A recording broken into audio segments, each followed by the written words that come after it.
فاذكروني أذكركم واشكروا لي ولا تكفرون.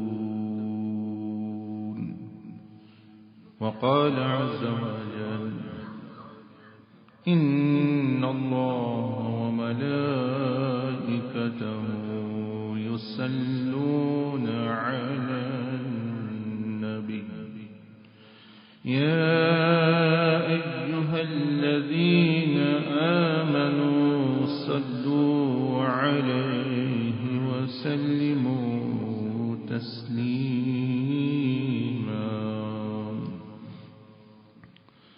مولاي صل وسلم دائما أبدا. مولاي صل وسلم دائما أبدا. مولاي صل وسلم دائما أبدا على حبيبك خير الخلق كلهم، على حبيبك خير الخلق كلهم. مولاي صل وسلم دائما أبدا على حبيبك خير الخلق كلهم. محمد سيد الكونين والثقلين والفريقين من عرب ومن عجم. محمد سيد الكونين والثقلين والفريقين من عرب ومن عجم. مولاي صل وسلم دائما أبدا على حبيبك خير الخلق فاعلم أنه لا إله إلا الله محمد رسول الله.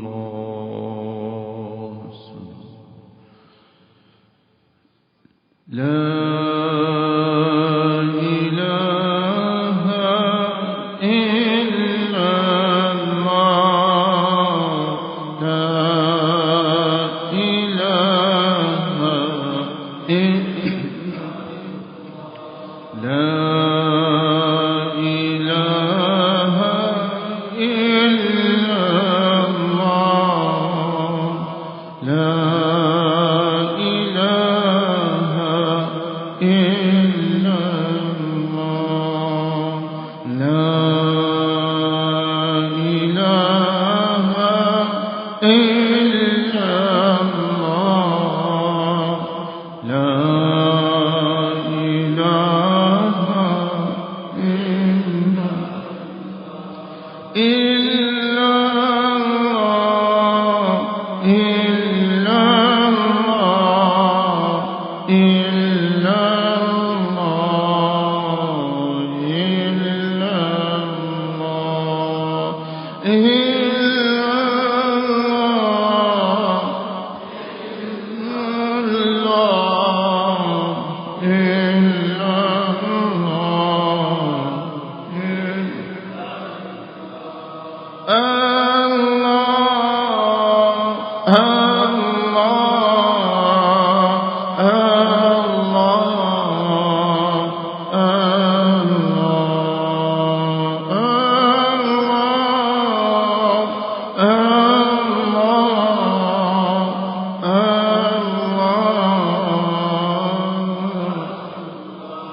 لا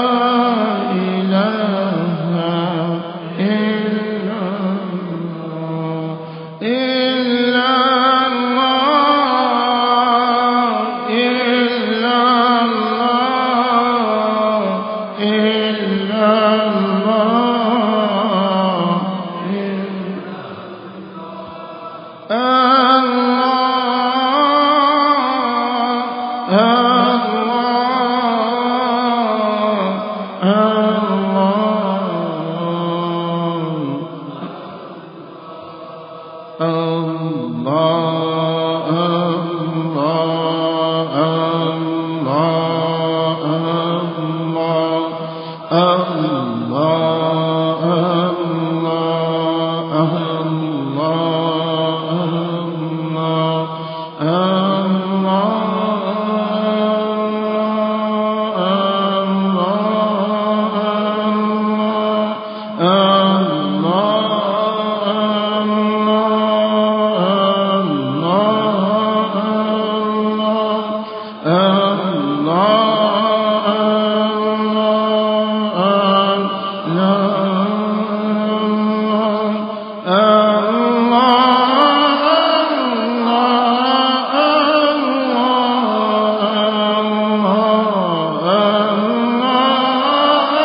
ليس المولى إلا هو.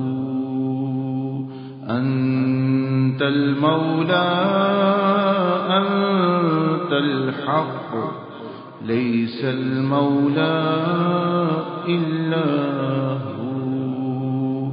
أنت المولى أنت الحق، ليس المولى إلا هو. أنت المولى أنت الحق، ليس المولى إلا هو.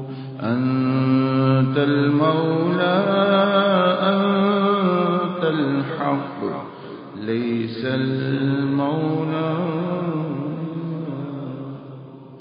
أنت الهادي أنت الحق، ليس الهادي إلا هو. أنت الهادي أنت الحق، ليس الهادي إلا هو. أنت الهادي أنت الحق، ليس الهادي إلا هو. أنت المولى أنت الحق، ليس المولى إلا هو. أنت المولى أنت الحق، ليس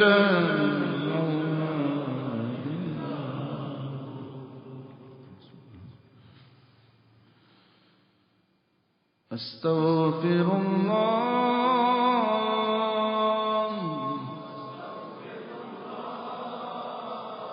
الذي لا إله إلا هو.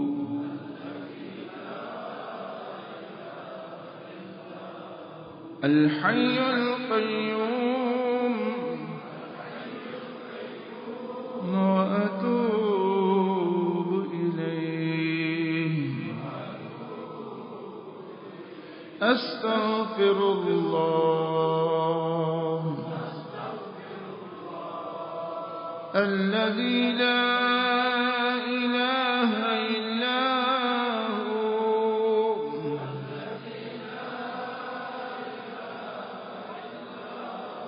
الحي القيوم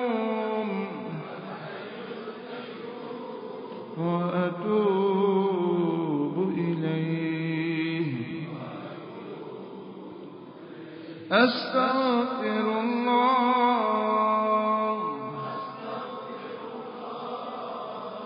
الذي لا إله إلا هو.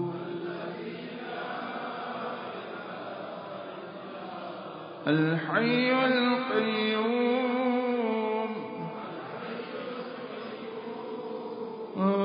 وأتوب إليه. اللهم صل على سيدنا ومولانا محمد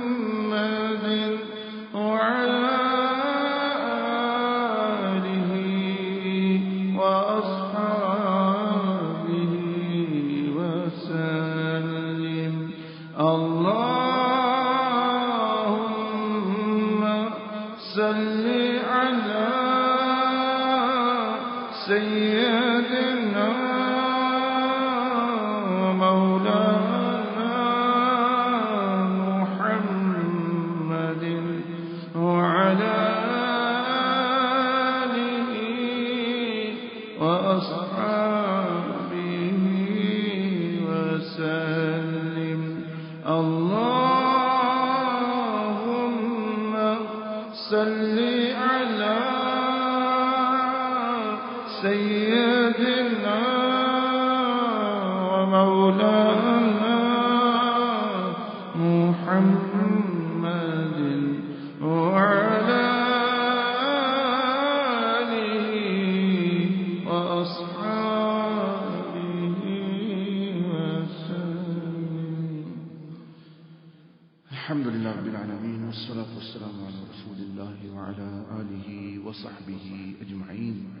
اللهم ربنا تقبل صلاتنا ودعانا وحاجتنا وجميع عبادتنا وأذكارنا وركوعنا وسجودنا يا أرحم الراحمين. اللهم إنا نسألك حبك وحب من يحب وحب حبيبك الكريم. اللهم أعنا على ذكرك وشكرك وحسن عبادتك. اللهم أعنا على طاعتك ونعوذ بك من معصيتك. اللهم ربنا فاغفر لنا ذنوبنا وكفر عنا سيئاتنا وتوفنا مع الأبرار واغفر لنا وارحمنا ولوالدينا ولمشايخنا ولجميع المؤمنين والمؤمنات والمسلمين والمسلمات الأحياء منهم والأموات من الجنة والناس يا أرحم الراحمين. یا رب العالمین یا ارحم الراحمین، اپنے فضل و کرم و احسان سے ہماری یہ جو مجلس سال ثواب اور سیدنا امام حسین رضی اللہ عنہ کی یاد میں جو منعقد کی، جو اس میں ذکر اذکار قرآن مجید انہوں نے سال ثواب کے لیے تسبیحات تحلیل جو بھی کی اپنی بارگاہ میں قبول فرما. یا ارحم الراحمین، سب کا ثواب ہدیۃً تحفۃً حضور علیہ السلام کی عظیم پاک بارگاہ میں پیش فرما. آپ کے توفیل تمام انبیاء و رسول اعظام علیہ السلام، اہل بیت کرام، صحابہ کرام، خلفاء راشدین المہدیین اور تابعین اولیاء امت سب کو اپنے فضل و کرم سے درجہ بدرجہ پہنچا. خاص طور پر یا ہمارا سیدنا امام حسین رضی اللہ، امام حسن، سیدہ فاطمہ الزہراء، سیدنا علی کرم اللہ اور شہداء کربلا میں جو لوگ شہید ہوئے ہمارے ان کی ارواح کو ہدیۃً تحفۃً پیش فرما. ہماری طرف سے سلام ان تک پہنچا، ہمیں بھی ان کے نقش قدم پر چلنے کی توفیق عطا فرما، اور ان سب کے توفیل اور اولیاء صالحین کے توفیل یا ہمارے نواز بھائی کے والدین کو، باوجداد کو، امہات کو جو بھی اسلام کی حالت دنیا سے رخصت ہوئے حضرت آدم علیہ السلام تک ان کو پہنچا. ان کے جو بھائی دنیا سے وفات پا گئے یا ہم ان کو بھی پہنچا، اور بھی جتنے رشتہ دار اور جو لوگ بھی حاضرین ہیں ان کے والدین کریمین میں سے جو وفات پا گئے، جو رشتہ داروں میں خیش و تعارف میں یا ہمارا ان سب کو بھی پہنچا. سب مسلمان پوری دنیا میں جہاں زمین میں جہاں بھی دفن ہیں، سمندروں میں ڈوب گئے یا پہاڑوں میں یا صحراؤں میں، سب کو یا ارحم الراحمین آپ درجہ بدرجہ اجر و ثواب عطا فرما. سب کی مغفرت فرما، ساری امت کی بھلائی فرما، ساری امت کا تزکیہ فرما، ساری امت پر رحم فرما، ساری امت کی مدد فرما. لوگ ہم امت محمدیہ بہت پریشان حال ہے، شام، عراق، پاکستان اور مشرق مغرب میں جو فتنے اٹھ رہے ہیں، یا ہم امت کی حفاظت فرما. امت کو اچھے حکمران عطا فرما، اچھے مذہبی رہنما عطا فرما، اور رایا کو بھی اچھی رایا بنا. یا رب العالمین، اسلام کے ذات زندہ رکھ، ایمان پر موت نصیب فرما. سیدنا امام حسین رضی اللہ عنہ کے مشن کو پورا کرنے والا اور اس میں اپنا حصہ ڈالنے کی ہمیں توفیق عطا فرما، اور قیامت کے دن آپ کے قدموں میں جگہ عطا فرما، برزخ میں آپ کے قدموں میں جگہ عطا فرما، دنیا میں بھی آپ کا فیض عطا فرما، آپ کے روحانیت کا فیض عطا فرما، علم کا فیض عطا فرما، آپ کے قدموں کی خاک کا فیض نصیب فرما، اور یا ہم کی قیامت کے دن کی شفاعت نصیب فرما. اسی طرح یا رب العالمین یا ارحم الراحمین، وہ جتنے لوگ حاجت مند ہیں، کوئی ضرورت مند ہے، سب کی ضرورتوں کو اپنے فضل و کرم سے پوری فرما. امام حسین رضی اللہ کے وسیلہ سے پوری فرما. جو پریشان حال ہیں یا ہم کی پریشانیوں کو دور فرما. قرض داروں کا بوجھ آسان فرما، رزق حرام والوں کو حلال نصیب فرما، بے نمازوں کو نمازی بنا، ہدایت کو گمراہوں کو صحیح رستہ صراط مستقیم دکھا، اور جو صحیح رستے پر ہیں ان کو استقامت نصیب فرما، دن میں اپنی اطاعت اور رات میں اپنی عبادت اور اپنی یاد میں رہنے کی توفیق عطا فرما، ذہن میں سوچیں تیری طرف لگی رہیں، تیرے حبیب علیہ السلام کی یاد میں رہیں، دل تیری حضوری میں حضور علیہ السلام کے مشاہدہ میں رہے، جسم تیری اطاعت میں نبی علیہ السلام کی نورانی سنتوں کے ساتھ مزین رہے۔ یا ارحم الراحمین، ہمارے گناہوں کو اپنے رحمت و فضل و کرم کے پانی سے دھو ڈال، ہمارے باطنوں کی گندگی کو صاف فرما، گناہوں کی سیاہی کو مٹا، اپنے معرفت اور محبت کے نور سے منور فرما، اولیاء اللہ کی محبت نصیب فرما، نیک صالحین کی سنگت دنیا میں آخرت میں نصیب فرما، ہماری ماؤں بہنوں بیٹیوں کو شرم و حیا عزت والی زندگیاں نصیب فرما، ان کی آنے والی نسلوں کی یہاں حفاظت فرما، ایمانوں کی بھی، جانوں کی بھی، مال کی بھی، ہمیں اپنے پاس علم عطا فرما، حکمت عطا فرما، دانائی عطا فرما، ہر بیمار کو بھی شفا نصیب فرما، جسمانی بیمار ہو یا روحانی بیمار ہو، جہاں کہیں بھی ہسپتالوں میں گھروں میں لوگ جس بیماری میں ہیں یا اس بیماری کو ان کے لیے گناہوں کا کفارہ بنا اور شفا عطا فرما، درجات کی بلندی کا ذریعہ بنا، یا رب العالمین ہمارے وقت میں، جان میں، مال میں برکت نصیب فرما، ہر ایک کی جان مال اولاد کی حفاظت فرما، ہر گھر میں سکون نصیب فرما، جو میاں بیوی کے جھگڑے ہیں، خاندانوں میں برادریوں کے بھائیوں کے بہنوں کے جھگڑے ہیں، ان کو صلح کرنے کی توفیق عطا فرما، ان کے دلوں میں نرمی پیدا فرما، محبت عطا فرما، بڑوں کا ادب کرنے کی توفیق عطا فرما، چھوٹوں پر شفقت کرنے کی توفیق عطا فرما، علماء و ائمہ اکرام حفاظ کا ادب نصیب فرما، علم ہمیں ان سے حاصل کرنے کی توفیق عطا فرما، جو لوگ دین کی خدمت کر رہے ہیں ان کے معاون و مددگار بنا، اور جو لوگ دین کے نام پر دنیا بنا رہے ہیں ان سے ہمیں بچا، نیک اولیاء صالحین کی سنگت میں یا رب العالمین زندہ رہ، خلی میں موت نصیب فرما، جب ہماری موت آئے تو ہم کوئی نیک کام کر رہے ہوں، کسی اچھی جگہ بیٹھے ہوئے ہوں، مسجد میں ہوں، سجدے میں ہوں، درود و سلام ہماری زبان پر ہو، آنکھوں میں تیرے حبیب علیہ السلام کا دیدار ہو، ایسی موت نصیب فرما، مدینہ کی موت نصیب فرما، شہادت کی موت نصیب فرما، اپنی رضا والی موت نصیب فرما، وصلی اللہ تعالی علی خیر خلقی ونور عرشی وزینت فرشی سیدنا و نبینا محمد وعلی آلہ وصحبہ اجمعین، آمین۔